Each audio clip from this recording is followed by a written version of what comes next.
ঠান্ডা কোল্ড ড্রিঙ্কসে নেশাজাতীয় দ্রব্য মিশিয়ে খাইয়ে এক মহিলাকে ধর্ষণ করার অভিযোগ থানায় ধর্ষণের মামলা দায় করা হয়েছে। ঘটনাটি সোনামুড়া থানার অন্তর্গত এলাকাতে।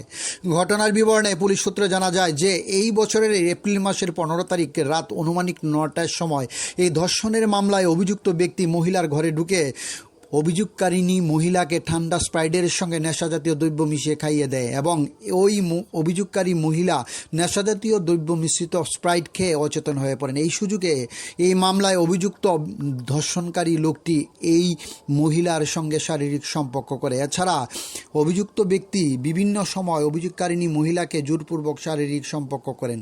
এই বিষয়টি মহিলা তার স্বামীকে জানান। পরবর্তীতে অভিযোগকারী মহিলা লিখিত আকারে অভিযোগ দায় করেন সোনামুড়া থানায়। যথারীতি সোনামুড়া থানার পুলিশ এই মামলাটি গ্রহণ করে তদন্ত শুরু করেন। তদন্তের পরিপ্রেক্ষিতে এই মামলার মূল অভিযুক্তকে পুলিশ গ্রেপ্তার করেছেন। আগামীকাল পুলিশ অভিযুক্ত ব্যক্তিকে সমস্ত আইনি পদ্ধতি মেনে মহামান্য আদালতে পাঠাবেন বলে পুলিশ জানিয়েছেন।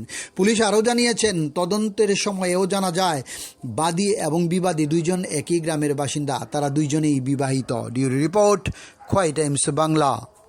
আমাদের সোনামুড়া থানাতে একটা বলাৎকার দ্বারা মামলা নেওয়া হয়, যেখানে ভিকটিম প্লাস কমপ্লেনেন্ট একটা এলিগেশন দিয়েছেন যে এই বছরই এপ্রিল মাসের 15 তারিখে রাত্র প্রায় 9টার সময় ওনাকে যে সফট ড্রিঙ্ক আছে স্প্রাইটের বোতলে করে নেশাদ্রব্য মিশিয়ে যার এগেনস্ট এলিগেশন দিয়েছে উনি ওনাকে মানে অচৈতন্য অবস্থায় করেছেন এবং এই অচৈতন্যতার সুযোগ নিয়ে ওনার সঙ্গে শারীরিক সম্পর্ক করেছেন এবং এই নিয়ে ওনাকে অনেকবার ভয়ভীতি দেখিয়ে আরো অনেকবার ওনার সঙ্গে শারীরিক সম্পর্ক করেছেন, এরকম এলিগেশন এসেছে।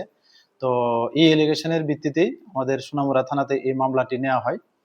তো এই মামলার তদন্তকালীন সময়ে উনি যে প্রিন্সিপাল অ্যাকিউজড, আমরা ওনাকে গ্রেপ্তার করেছি এবং আগামীকালকে ওনাকে মহামান্য আদালতে প্রেরণ করব সমস্ত আইনি পদ্ধতি মেনে। আর তদন্ত করাকালীন সময়ে আমরা এটাও জানতে পেরেছি যে যিনি ভিকটিম এবং যিনি অ্যাকিউজড ওনারা দুজনেই মানে একই গ্রামের বাসিন্দা এবং দুজনেই সাবালক এবং দুজনেই বিবাহিত। তো আমরা দেখছি যে এটার পিছনে আরো কোনো কিছু কারণ আছে কিনা। তো যদি এরকম কিছু থাকে বা এটার মধ্যে যদি আরো কেউ ইনভলভেন্সি থাকে, আমরা অবশ্যই ওনাদেরকেও আইনের আওতায় আনবো। Thank you.